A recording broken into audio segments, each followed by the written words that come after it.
All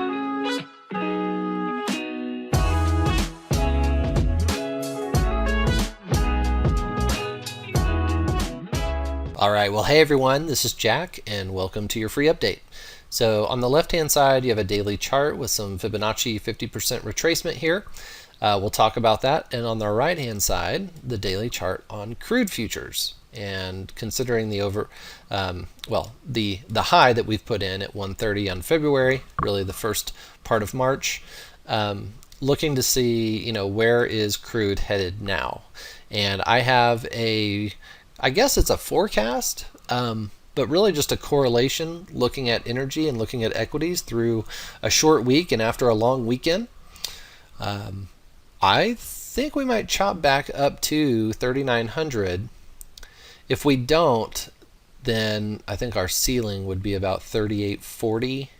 That is today's max pain, but it also could be, kind of a stepping stone. We've made higher lows and higher highs for the better half of June, and here we are on July 1st.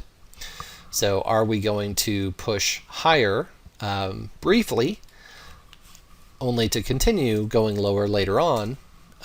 Well, I've got a few things that I'd like to share with you. So on the right hand side, we also now have the S&Ps, and we're looking at a quant pivot level. These green lines right here, you can see we're back and forth between 3808 to the upside and 3739 on the downside. And the happy medium here is actually the snow line higher because it incorporates the 3956 high that we had on 628. That was only 3 days ago. So the next stage of making a new high, even though it's been kind of gradual and slow, and Wednesday we were all watching paint dry, some of the most slowest movement for the summertime, but that's okay. It gives us kind of an idea of where it might make sense to trade. In other words, where it might make sense for the reversion to the mean to come take place. We're not too far away from it, and that takes us up to 3,900. So if you want butterfly ideas for next Friday, even though it's a short week, target 3,900. If you're looking for another air pocket to short, you can do that again at 3,900 or even 3,922, which is that 50% retracement. You can see it better on the daily chart on the left-hand side as we're zoomed out there. But zooming in, I wanted to share with you my take on crude. So you'll know that we basically followed this thing all the way above 100 up to about 114. I think this correlates pretty well with crude going back down below 100. Red on the histogram. You also have a 4-hour chart. Check this out. A 4-hour chart that's made its reversion to the mean. And it's real close to 109. We could end up there a little bit higher today. Maybe take out the highs 110, 130, 110.30. Or even 110.5. But from there, it's kind of like, well, all right, if we're expecting a little bit more of a positive move next week, we would see crude maybe continuing to make lower highs and lower lows. It certainly has, and I think we're not finished here. I think we're going to try to break on down to the tree line here. My first target is 103. Okay. So why do I think that? Well, it's not so much that I feel like we're oversold on equities or, there's a macro take to this with the oil, considering Russia, Ukraine, and everything that's happening in the world. It's more about looking at a chart and trying to keep it simple in kind of chaotic times. Another correlation I want to bring to your attention is, if you're looking at gold and crypto, what does crypto do over the weekend?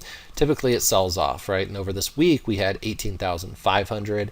Now Bitcoin's at 19.4. And pardon me, but I'm very bearish for the next 2 or 3 months on crypto with a downside target of 16,000 and then 12,000. And so what would that mean if you were trying to maybe have a position on gold? Well, you'd maybe want to be short gold again. And I talk about that in the Futures Premium video. If you're not a member, check out the Futures Room. You get a Friday video discussing all my, my thoughts and different things that we've looked at for the past week and incorporating it into the next week. So my thoughts on gold and crude are not very good, and the reason why and a proof in the pudding, I guess, is daily chart on the histogram on the right hand side with gold futures looks pretty bad. So on Tuesday, Wednesday, if you want to come in here and see if we can retest the previous highs, that's your moment in time where I think, if you wanted to have a gold position on, the short side is definitely worth entertaining after it tries to make one more run up to about 1830 or about 1825. Okay, now the proof is within the daily chart. Check out the 4-hour chart. It's already firing. And I know it's a 4-hour chart, so we're going to have to give it some time. We might have to be patient for this thing to push back up to 1825 or better. But it's something to look out for, especially if we start to, start out next week with a very bullish bid that would take us above, 3850 and then take us right on into 3900. So it's definitely a more short-term time frame market.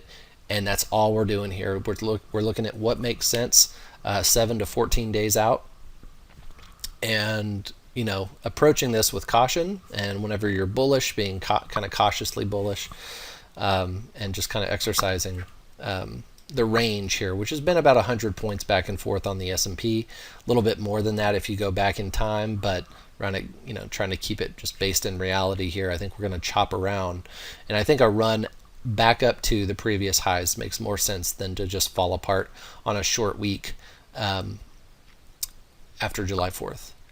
So that's my take. I mean, historically, July 4th can be pretty bullish, and we can have a nice little run to take out the previous highs. But then again, obviously you want to kind of be mindful of the overall direction of the market for the past few months and just kind of have another short idea ready for that. But short term, looking like 3,900 might get hit. If so, you'll be looking good. And then on the downside for gold and crude, being cautious about that one on Tuesday and getting ready for possible another move lower. All right. Have a long weekend. Have a great one. Have a great long weekend, and be safe out there. Be kind to your neighbor. Be kind to your neighbor's dog with the fireworks, but enjoy your weekend. Be safe. We'll see you in the next one. Thanks for watching this video. If you've enjoyed the video, be sure to like and comment down below to help us out. Also, be sure to subscribe and click the bell icon so you can get notified when we release our next video.